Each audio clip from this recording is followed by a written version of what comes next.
Welcome to Magical Aspirations, a podcast for magical people, where we aspire to gather all of the knowledge that magic has to offer. A place to illuminate and demystify all things magical. We are your magical co-hosts. I am Annalisa. Reverend Raven here. Adriana. Tune in every Tuesday where we're dropping new episodes every week about our own personal magical stories. Have a spanking good time. And sprinkle some interviews in between.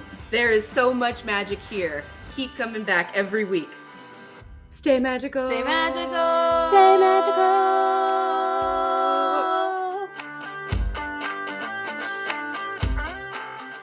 Good morning, good afternoon, good evening, Magical Aspirations listeners. Whatever time you're listening to this, we are happy that you are here. You've got me, Annalisa, and my lovely co-hosts, Adriana and Reverend Raven. Tell the people hello, ladies.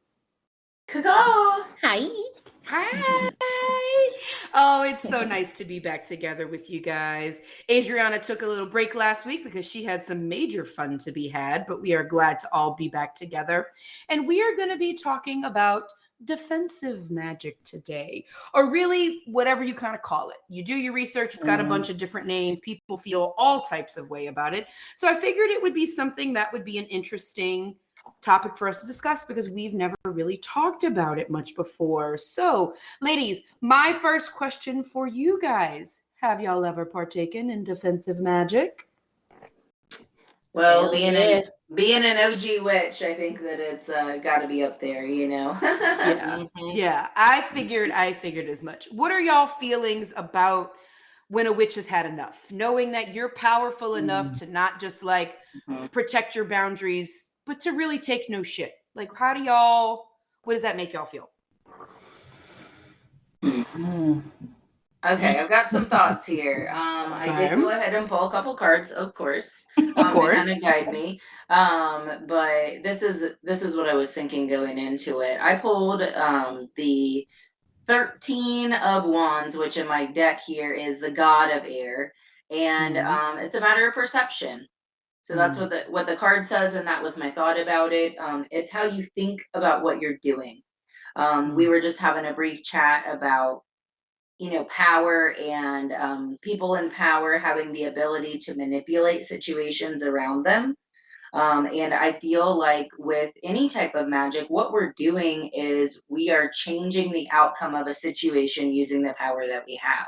So whether we want to call it, something positive or something negative, it's a matter of perception first and foremost. Are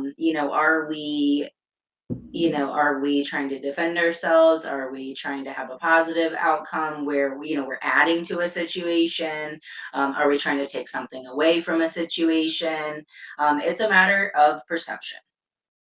Those are my first thoughts. Love that answer. That's great. That's a great answer. Yeah, I second that. And Lisa, will you ask the question again? There's something in there, and I want to make sure I hear it all. Oh, let me see if I can remember exactly what I said. You don't have to remember exactly, but mostly. Okay, so that as Becky was talking, the point that I guess had in the back of my mind that I'm glad you kind of said that is defensive magic really defensive magic, or is it offensive magic? Like, if you think about it in terms of like sports, right? When you're defending something, you're defending your goal, right? You don't want somebody to score on you. But when you're doing offense, you're trying to score. You're trying to bring yourself something. So like, I don't know, I was kind of starting to have this really fascinating thought process around what like defensive or baneful magic, as some people call it.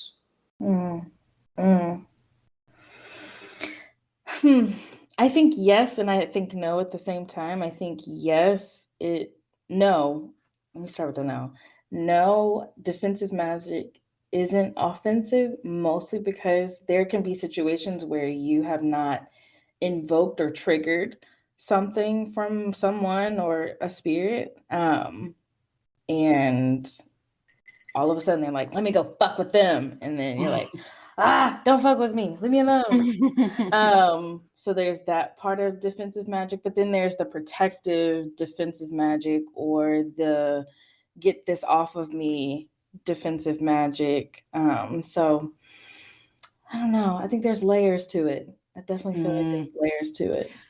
I agree. And that's why I thought it was a really important topic for us to discuss. Because it's not something, especially in this like frustratingly love and light world that we sometimes live in on the magical side of things. Like, I really think, okay, so I'll go with the story. This is what really led me down wanting to go down this rabbit hole, right? Okay, so there is someone in my square, y'all have heard me talk about it before, that like my circle is all of the people that I choose to have in my life. My square are all the people that I unfortunately have no choice but to interact with in my life. And there's been this one person in my square that just continually like rubs against me like fucking a Brillo pad. It's very, very irritating. And it's someone that I cannot avoid. So I was like, you know what? We're going to go ahead and put this bitch in a jar in the freezer. I've kind of had enough, and I'm sick of it affecting my space. So got myself prepared, did said freezer jar spell, went ahead and put said person in the freezer in the jar. And the next day that I had to deal with them, I was ready. I was like, okay, we're not taking no shit anymore. Like, this person, fuck them. And the minute it was very fascinating that I was glad I was paying attention. You know, all of my spirit council kind of was like, pay attention to this moment. I started talking. I then crossed to where this person was standing behind me. And it's like I could see it in my mind. They shot their eyes at me from behind me. And I have this consistent chink in my armor on my right shoulder. It's where an old injury kind of lives. And I felt this person cast the evil eye on me. And I turned my head so fast that I got like an actual like kink in my neck. Like, I suddenly had a lot of trouble like turning my head to the right, kind of doing all things. You can ask my husband. I was like crying in pain for days because I knew at that moment that someone had actually looked upon me with the evil eye, and it smacked my armor and it hit that chink. So I've been really working towards getting that off and removing it. And so like that's where a lot of my magic has been placed this past week. But interesting thought about how we have all of these heavies on the other side, right? So like I rely on my grandparents as a lot of my ancestral protection because they are close to me. I was close to them while they were living. I feel them all the time. This person also has heavies on the other side. Their parents are deceased. They were very close to them. They are very protective. So I was already kind of starting to have this thought process of, well, if my heavies are here protecting me, even someone that I cast against, they might have their heavies protecting against them, right? Okay, so keep up with me. I promise there's a point to this. Yesterday, I was doing some driving. I was passing in front of the place where my grandfather started his grocery store. I went on a little adventure yesterday and really went out of my way to pass in front of the store. My dad and his siblings still all work there. So like, it's a very special place for me. And I kind of just started thinking about my papa, and, he is one of my biggest protectors that I know I've got on that side. And right as soon as I'm talking feet that I had passed in front of where the store was, I stopped at this red light that's right past where the store was. And I had this, let me stretch myself out kind of moment. And I lifted my arms up and I really started focusing on that neck injury. And I had this weird cough, sneeze, body shake, shoulder, something. And like, I actually felt the release from that specific point where I knew I had been hit by something not great. And so it was just kind of this fascinating that like, I think maybe this person's heavies really tried to defend them. And then I passed in front of the place where I know that my papa's soul probably lives, because that was his whole life, was his family in this grocery store. So even when we're not like, we're taking matters into our own hands and trying to protect ourselves, we still have these people on the other side. And y'all, my neck doesn't hurt anymore. I'm very fascinated by how this whole defensive magic, my first really foray into it, has kind of panned out. Thoughts? Child. Wow. All right. I could unpack this for days. Yeah. Let's do it, because there's a lot of pieces. There are, and I'm really, this is, like I said, this is my I've dabbled, but this was like my first like dive in. So let's dive in. Help me unpack this defensive magic story. Now, the first thing, and this is not coming from me, I want you to know this is coming from a very like, I was a grandma in a past life type of energy. The first thing that I wanted to say to you was your ass was not supposed to turn around. You were supposed to keep fucking walking. I know. And as soon as I did it, I knew that was what, like, I saw it happening. Like, I saw this person look at me, and like, I saw like it was my own. That I think that's what was like where I felt the whip in my neck was that like I knew I had turned my back on this person and I shouldn't have. Physically, like, not even spiritually. Yeah. But one thing that I want to interject here, and I don't want to cut you off, AJ, I want you to keep rolling on this, but the thing that when you both were talking that hit me is you kind of did that to yourself, though. Yes. You, by whipping your head around and carrying what that bitch thought, you hurt yourself. Yep. So go ahead, but I just wanted to throw that in there. Yeah. That's exactly what I was gonna say. Mostly because you had already done the work. You did the jar, and so part of all of our magic is learning how to trust in that which we have set. And if the baneful magic, I'm using heavy air quotes around that. Big, right? If the baneful magic is going to work, you're going to have to let it work. It may not always come out the way you think that it is, but yeah, you turn in your neck.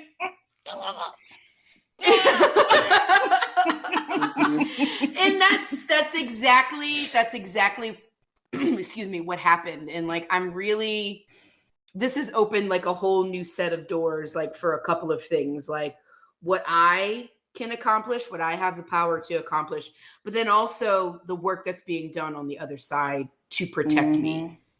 And also it made me think a lot about their protection that like other people have. Like, I know this person, maybe not relatively well, but I get a pretty good scan on them that they are not a magically inclined person. But even someone who's not magically inclined, their heavies did what they need to do to kind of buck back against that. And like, how does let's talk around that for a second. Like, if someone is wishing ill will on you and you've had enough of their bullshit, like, do you have to worry about that? Like the protections that they have? Like, I think I sent it to both of you guys. It was that cat, that mama cat who the dog was playing with her baby cat. And that mama cat's like, ooh, boy, I wish you would. Like, I wish you would, you know? And I did. In that sense, I fucked around, and I certainly found out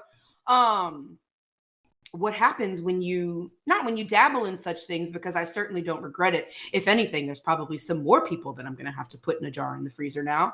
But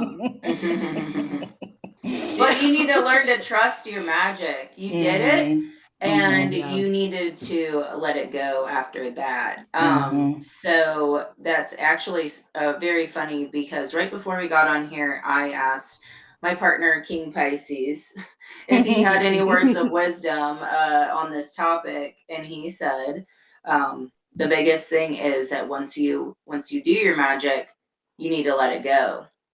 Don't let it stay in your mind of something that you're bothered by or mad at somebody or whatever. You do it, and then you need to let it go, because by you continuing to think about it and hold on to it and mill over it and be upset and all of that, you're letting them, or at least that energy, live rent free in your head. He used the song "Know When to Hold 'Em and Know When to Fold 'Em." Ooh, big facts. Yeah. Big facts. And that's kind of my way of dealing with negative things in general, whether it's magic or mundane. It's like, you deal with the situation, and then you got to move the fuck on. I agree. And I think this whole scenario for you is just absolutely beautiful in how it taught you multiple different lessons that a lot of people get throughout years. And you're going to continue to have these lessons, but that other people have their spirit team too is very real. It doesn't matter whether they are openly spiritual, religious, practicing, whatever, or not. They could be completely have no beliefs in God's spirits at all and still have a team behind them, whether they know it or not. Or they just got the juju. You never know. And that also brings up how it's important to do your divination as well, and to really commune with your spirit team about what's the plan for getting through this situation, what is going to be most beneficial, but then also trusting and knowing if you're going to set a trap for somebody that's fucking with you, just know that you could fall into that trap too. Like, the webs are sticky, so you might need to tread carefully. And when you are doing this magic, that's why it's so good to have a balanced hand, that left and right hand path, because you need to also not know how to fuck somebody up, but you need to know how to heal, because what if they come back at you 2 times stronger? You need to know how to get that shit off your back. Right. And that's actively what this past week has been about for me since I've done that. And every action has a reaction. Every time. That's literally physics, and that is magic. So, whenever you ask the first question about have we ever used, this painful magic before, that's something that always pops into my mind. I follow the belief in like a Wicca type system where I feel like there's a threefold reaction. That there are other things that will happen as a result, as a reaction of my actions, of my magic or whatever in the mundane life, that I might not even know is affected, like the butterfly effect, So I think very carefully before I practice any type of magic because of that. Yeah. And have you, Annalisa, after the jar, did you go back to it? Have you thought about that jar specifically outside of the situation that happened afterwards? Has there been just like anything coming up with that at all? Only every day since I've done it, kind of for different reasons for another. And I don't know if that's because there was such a heavy lesson to be learned in my neck. Like so where like I said, I already know that that's kind of a chink in my armor, just that space right there. Like if I'm going to get hurt, traditionally it's kind of been in that area. Right. So did I, I'm glad you brought up the rule of 3, Becky, because that's definitely something I wanted to talk about. Like you said, that's a Wicca based thought that I have obviously given a lot of thought to before, but I'm not a Wicca based witch or magical practitioner. So I don't know if I believe in that. I definitely believe in some sort of repercussions. I don't know. And can I also, just because this is a really vulnerable place and I appreciate the space to be able to make mistakes or make missteps and to be able to talk about it. So one of the things that I did with said jar in the freezer was that jar is inside of another container that I filled up with water. And I didn't freeze the jar all of the way. I not realizing it at the time, because by the time I was finishing, I was tired and rushing and kind of trying to move through it a little faster than I probably should have. And the jar floated just a little bit. And so there is just a little bit of that jar that's totally not under the water. And so I also think that that's an interesting point to make for anyone else out there who is trying to maybe dabble in some of this stuff, is that you do need to do it thoroughly. So, especially after having this conversation, being you guys, would you start the spell over or just add water to the container to freeze it all the way? I would divine on it. Yeah. And I keep wavering back and forth. Ooh, tell me. My heart is telling me, based on what happened and the repercussions of your actions, my heart is telling me to get fucking rid of it. That's where I was also starting. You did what you needed to do with it, and obviously you don't want it to be tied to your home and your place. So I would get rid of it. Okay. You could even, because it's a jar and things like that, you don't want to obviously litter. You don't want to throw it in a river or something. You could just throw it away at a gas station. Right. I would just get rid of it at this point. You did what you needed to do. You learned your lesson. You be done with it. Because the more that it sits in your freezer, the more you're going to keep thinking about it, and the more it's going to be bothering you. And especially because I think the thing that might be bothering me is not the half-acidness of it, but the 3/4 acidness of it. I almost did it properly, right? Like, not that I did it wrong, because I don't really believe in I'm trying to move myself into a space of believing that, like, I don't fail at anything, I only learn. And like, this was a really great learning experience for me that I'm glad I did it. I'm almost also glad that I did it with such a ridiculously petty person, because, like, what if this was someone that I decided to not bring my full force of my magic with, but that, like, they were? Like, what if it was someone that, like, actually was wishing, like, physical harm on you, right? Like, this could have gone horribly, horribly wrong. Like, at least I'm grateful that, I was led to do this with a person who I truthfully think that their only game is pettiness, that they have a tiny little life, and so they're just going to be petty with everybody. Yeah. I feel like I had another point. I second that. Anyway. Yeah, I'm resonating with your process a lot, especially your thinking process, because when I was in New Orleans, when I was working in the school system, I had someone at work who I literally could care less what happened to her. Like, I just had no shits about her. She was just very cunning. She was a gaslighter. And I was just like, why is nobody seeing this? Why is nobody seeing her, or like calling it out? And so I did a similar thing that you did. And I just wanted to shut her up and get her out of my space. And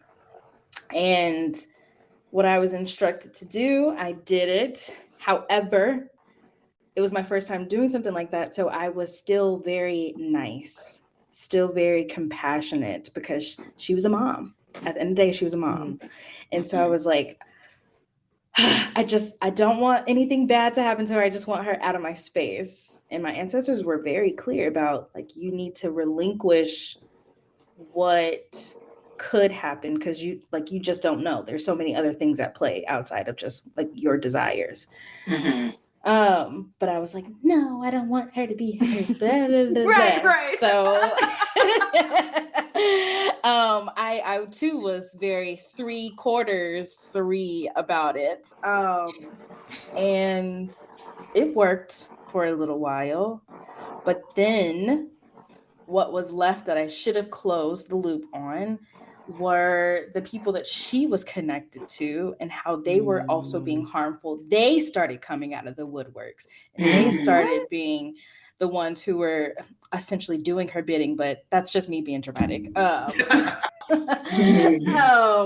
they were the ones who were giving me the blues now. And so eventually I left that place. I'm no longer there.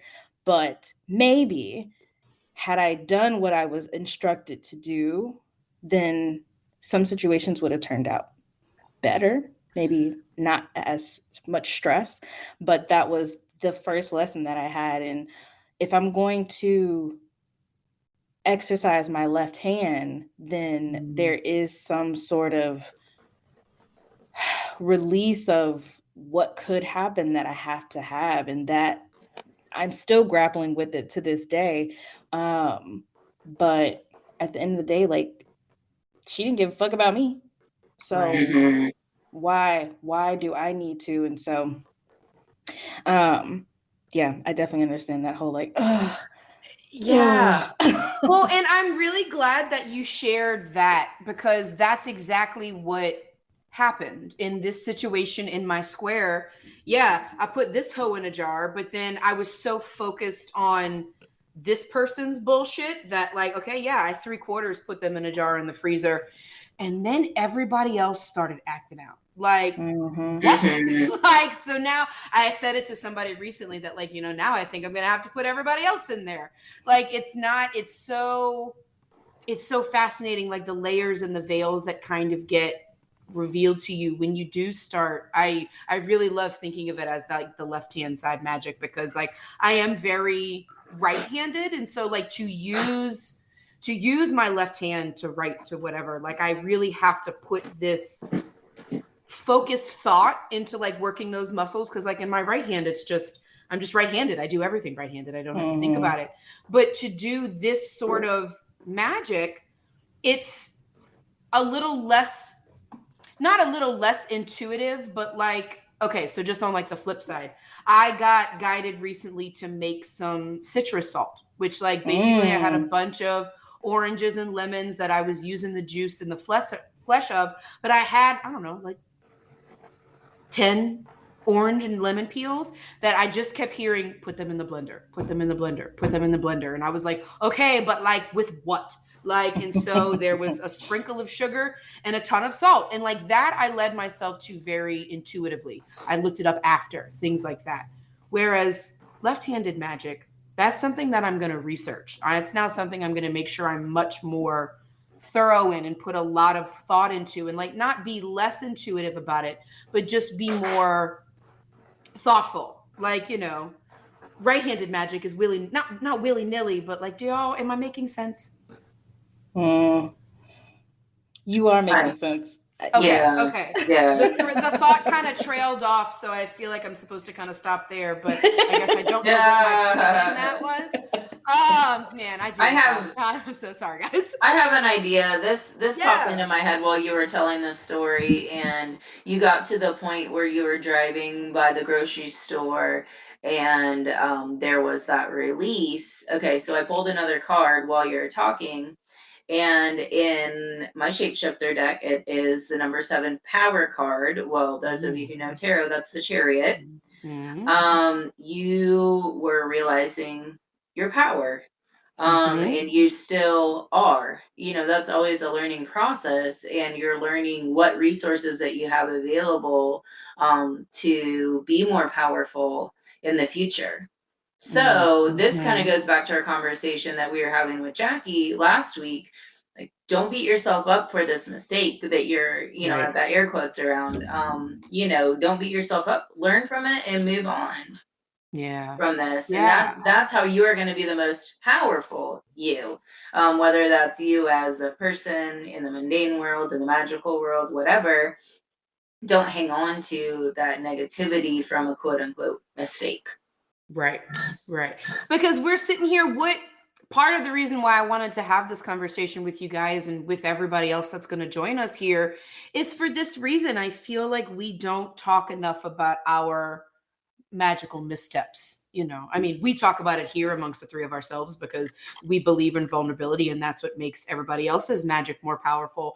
And exactly, like, I am proud of myself that I felt strong enough in my power to even try, because it is certainly something that I have had a pin in for years about trying to do this, but in always being just a little too timid, maybe thinking that I'm not quite educated enough. And like, I gave myself permission to fail, and like nothing detrimental happened. Yes, I fucking hurt my neck and it was very painful.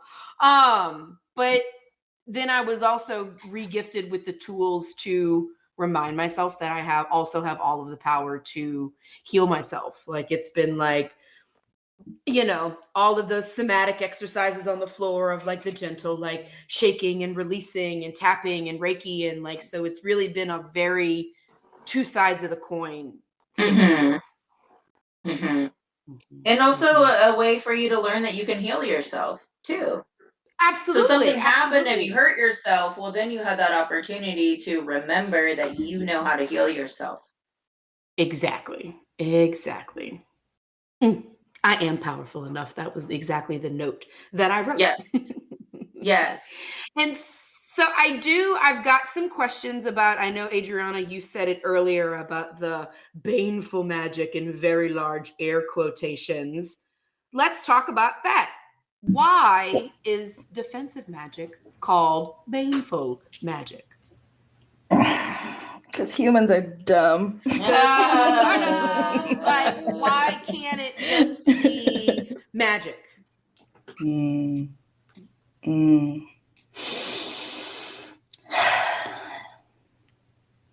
I don't know where to start. Just say it, girl. Just say it. Whatever you got to say, I want to hear it. I think whatever I am about to say is also, I am not the knower of all things, and there are certainly origins that are not known to me. To be honest, I don't even know who started using baneful as a word. So if anybody knows that, please, maybe I should look it up. No, I'm looking it up right now while you're talking, actually. So there's that.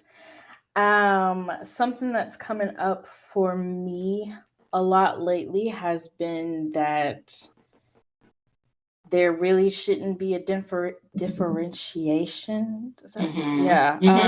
Between baneful, manifesting, healing. Because when you see how it all works together, that's really where you're at your strongest. And that's the alchemy of it all. Just understanding the process and the steps and how one tiny change in a salt recipe could take it from it being this glorious money salt to it being some fuck around and find out salt, and the importance of knowing what it is that you're working with and knowing that all things have multiple sides, multitude. So even in nature, we're all like, oh, we love nature, but nature will fuck you up. Nature will kill you. Right. Like, like just don't be out in the woods by yourself because without anybody knowing, because anything could happen. Right. Anything could happen. Right. And so I don't know the answer to that question, other than humans are dumb and language fails us often. That's where I'm sitting in it at the moment. Yeah, and I think with, like you were saying, it's, a matter of language. As humans, we like to have dichotomies. So we like to have, this is good and this is bad. This is black and this is white. This is alive and this is dead.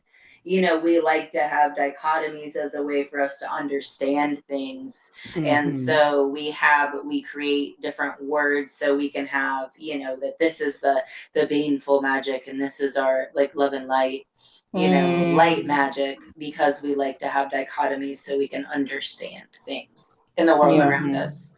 And that's a human thing, other living beings, animals and plants and things like that, they don't have that dichotomy in their cognition. Things just are. This is edible or it's not. Like I can eat this to get to get sustenance, or I would eat it and I could die. So I don't do it. They're not thinking of it as this is good and this is bad. Yeah. And it's all it is all mental, because if you think about, if you go to the extremes of good and bad, think about how a long time ago, violence against certain groups of people was, to the person inflicting violence, was a good thing, right? An acceptable thing. So it really is perception, like you were saying earlier, Rev. So it's relative. It's relative at the end of the day. Yeah, and funny enough, the other card that I had pulled with the power card, it was the mother. And you were talking about nature. I saw something on Facebook the other day, and it's like mama bear energy is a nice way of saying, I will tear you to pieces if you fuck with my kids. Yes. Exactly. Yeah. That is part of the mother. We Yeah. think of the mother archetype as, nurturing and loving and compassionate. But you fuck with her cubs, she will fuck you up. You won't live Literally. to see, another day. Mhm. So that's not a good or bad or whatever. It's part of the maternal instinct that there are so many parts of that. That Yeah. is nature, like I said earlier. Yeah. Yeah. That's I'm so glad you brought that up. I love this here. What was it? Maybe about 2 years ago, I started diving deeper into studying the Iyami, which is also translate to the mother. And it's very much connected to that sentiment that you just named. And that's also when I started getting that phrase, cut off the supply. Cut off the supply. Like every time I went into meditation, that was the phrase that just kept coming up and coming up. And I started understanding, like, what does this mean? And it was very much connected to both my personal life, but also society as a whole. And about we need to cut off the supply to the people that are harming us, cut off the supply to things that are just not good for us and things like so. That I started diving deeper into cut off the supply. What does that mean? And on the society level, and thinking about how just 2 years ago, our world was completely different. Completely different. And how now we're doing exactly that. We're trying to cut off the supply of all of these people in power who are just destroying the world from A to Z. And how I would still like that when I was telling you I was working on my compassion piece, and how thinking about these billionaires who needed their supply cut off, and how I'm like, but they have families, and Spirit was like, no, fuck that. Right. Because at any point, family, these people can choose something different. At any point, these people can choose something different. And they are continuing. And so fuck that. And so that took a lot of work on my end to really dive into that. But thinking of it from a mother perspective, if you fuck with my kids, if you keep continuing to mess with my homestead, I'm gonna have to do what I gotta do to get you up out of here. So it's a lot of work. But I think that also speaks to how when you have a perception about what's good and bad, it's going to show up in your magic. And it's also going to show up in how you feel about the effects of your magic as well. If you think that doing protective magic is not all love and light, you're going to feel really shameful and guilty about yourself. And that's only going to make things worse. Only going to make things worse. And you're going to have to go deep into therapy to really come up out of that. So yeah, this doing Baneful has been a really great way to dive into your own personal shadow work as well. And it can open doors. So truly knowing yourself and knowing where you come from is going to be the biggest tool you have. So and I would say it's a different tool for your magical tool belt. Right. Not every situation that you need to pull this out. You don't need to pull out the machete when you can use a kitchen knife. So you will just end up hurting yourself in the process that way. Just know when you need to utilize that type of magic or those specific techniques, and think about what are the consequences of my actions, which you should always be doing when you're practicing magic. You should always think about what's the consequence of what I'm going to be doing. So, no matter what technique that you're using. I personally like to start with things that I affect myself, with magic. So I start with doing things that will change me. So like shielding and protection and things like that. Creating like a mirrored type shield is important for me, because if there's negativity that's coming at me, rather than me having to like throw darts back, it's reflecting that negative excuse me, that negative energy back to the sender. So they basically will get a dose of their own magic or their own medicine, without me having to impact their world. Because most people, I'm sure, a lot of you have experienced this. Most people are just dealing with their own shit. When somebody's mean to you, or, they're picking on you, a lot of times they're just having a bad day and it doesn't really have anything to do with you.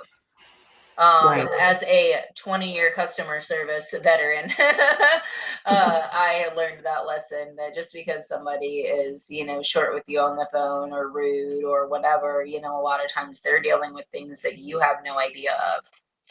And so, if I can just practice in my magic to where it doesn't really affect me as much, it doesn't really bother me that much, then I don't have to pull out those big magical guns as often.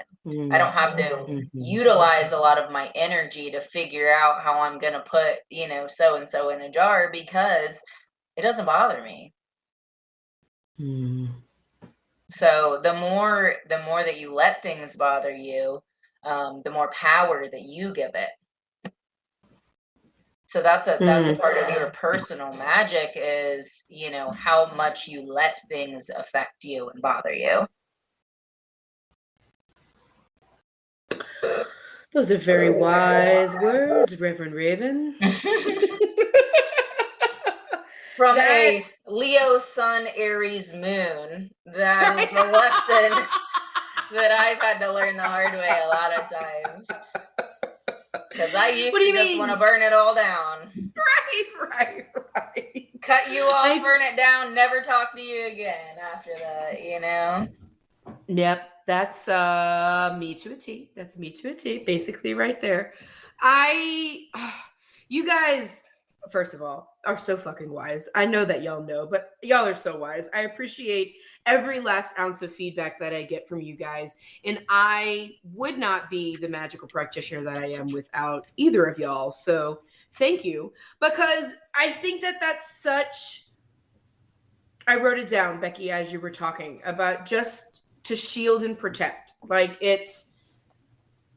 I'm thinking back to so the story that I told earlier about my magical misstep. I don't think I put enough protection on myself first. So like I allowed for that chink in the armor to be exposed, kind of, and I think that is part of all of this journey. And I have no problem like exposing this for people that's what happens. Like the thought came to me in the car yesterday that like it's a real season of fuck around and find out, and the only person who's really been fucking around and finding out in this past couple weeks has been me. Yep. Yes. But like that is that not part of that's this the journey world? Like that's the journey. You fuck around and you find out, and like I'm just my brain's kind of spinning now with all of this information, because I feel differently about defensive magic than I did 50 or so minutes ago when we started this conversation. So if I know we've kind of danced around it a little bit, if we're not going to call it defensive magic, do we just call it magic? Like this is just a part of my, whether I do or do not do this is just a part of my magic, and deal with it. Because I have been very open about my trying to work through all of my religious trauma, right? The new thing that I'm currently working through is that so many, not all, but so many religions out there, it's about policing other people's morality. Yeah. And the only thing I'm here for in reality is to police my own morality. If this is something that I feel like is gonna come back on me in a maybe not great way, which is a lesson I learned because I couldn't turn my head to the fucking right for a week. thankfully that was a small lesson that I learned, and I didn't actually hurt myself very badly because now I can True. my neck. I don't know. I'm just kind of, y'all got my little mind spinning. Yeah. Yeah.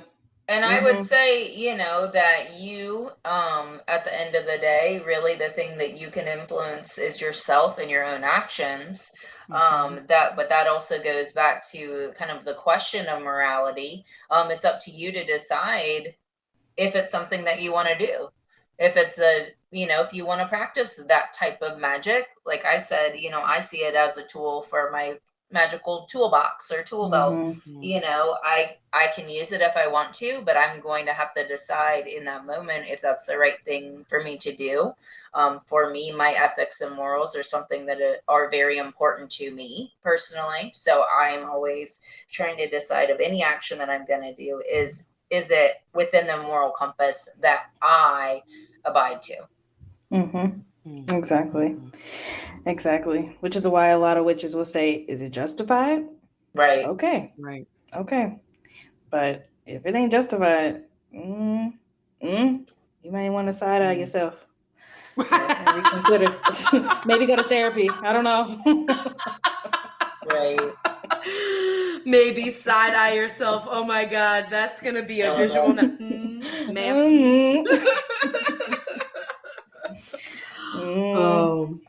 All right. I think I've pretty much covered all of my notes that I wanted to talk about.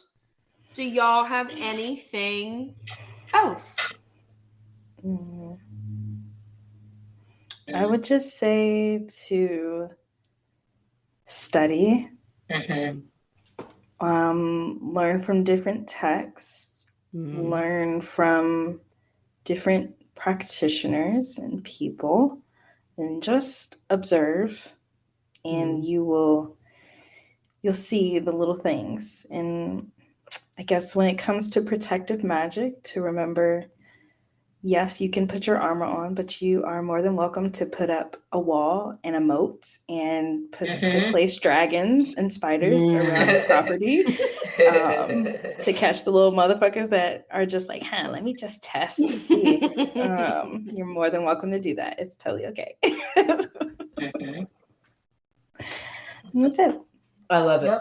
I love it. So that's what I was going to say. Basically the same thing too, is just, for anybody who's curious about it, just like anything, learn about it before you try. And, the more that you read and learn, maybe you can learn from somebody else's mistakes. So you don't have to make the same mistakes, So just listen to other people's stories, and through social media, there's a lot of stuff out there too. So maybe see like what sits with you and what doesn't. If you're watching somebody's Insta video and you're like, I don't really think I want to do that. If it doesn't sit well with you, maybe don't. Maybe that's your spirit and your soul telling you like, maybe that isn't for me. Maybe I don't have to try that. Not everyone's magic is the same for everyone else. Not, everything that somebody else is doing is going to resonate with you. So just kind of see what other people are doing. If you're, new to your practice or you want to learn more, see what others are doing. And at the end of the day, listen to your guides. Yes. Yes to all of that. Oh my, yes to all of that. All right. Well, the only thing I have left to talk about is that this episode's going to drop on Becky's 40th birthday.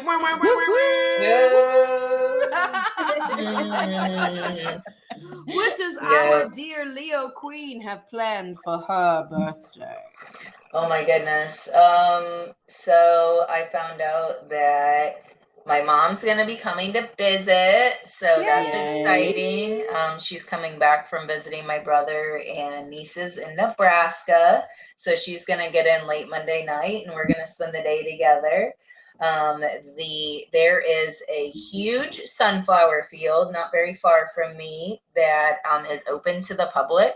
So you can go get a map and they let you walk through their sunflower fields. Ooh. So I think we're gonna do that, and then in the evening, go out for Mexican food and margaritas with her cousin and his wife. So Yeah. kind of just hanging out and being low key. And I think I want to go to some water for my birthday too. So there's a reservoir around here, or in the little town there's a beach. Nice. It's not what you would envision, but yes, it's a body of water that you could swim in that looks pretty clean. So I think that I want to do that just because I can. I can be in a bikini on a beach for my birthday. Hell yeah. Hell yeah. Absolutely. That's and I can't a good spell, way to spend. I can't spell all the deets on the pod yet, but I accepted a full-time position that I will be starting in a week. So well, I can't wait. So well then, all right, magical aspirations people. We're gonna end this phone call because we're gonna talk about it more. Yeah. But I did want to just throw in there that I had promised that I was going to give myself a new life for my 40th birthday, and I'm succeeding. And you did it! And you did it! Yes! So, oh my god, I'm pretty excited. You should be immensely proud of yourself. You should, because you did it. Oh, my dear Becky, I love it so much.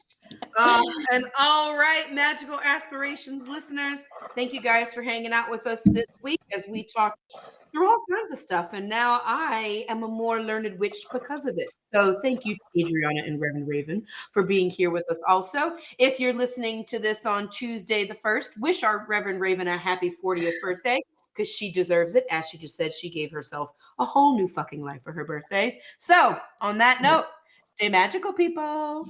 Stay magical. Stay magical.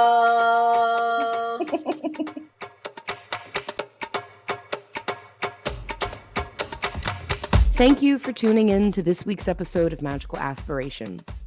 Be sure to like and follow us on Facebook and Instagram at Magical Aspirations to keep up with the latest and the greatest from Annalisa, Adriana, and Reverend Raven, and to join in on the Magical Aspirations conversations. Come check out our website, magicalaspirations.com, to find bonuses from our guests, our Magical Aspirations blog, and to reach out to our magical hosts with questions, comments, reviews, or ideas for future episodes. We are so grateful for each and every one of you listening. Thank you again, and as always, stay true to your magic.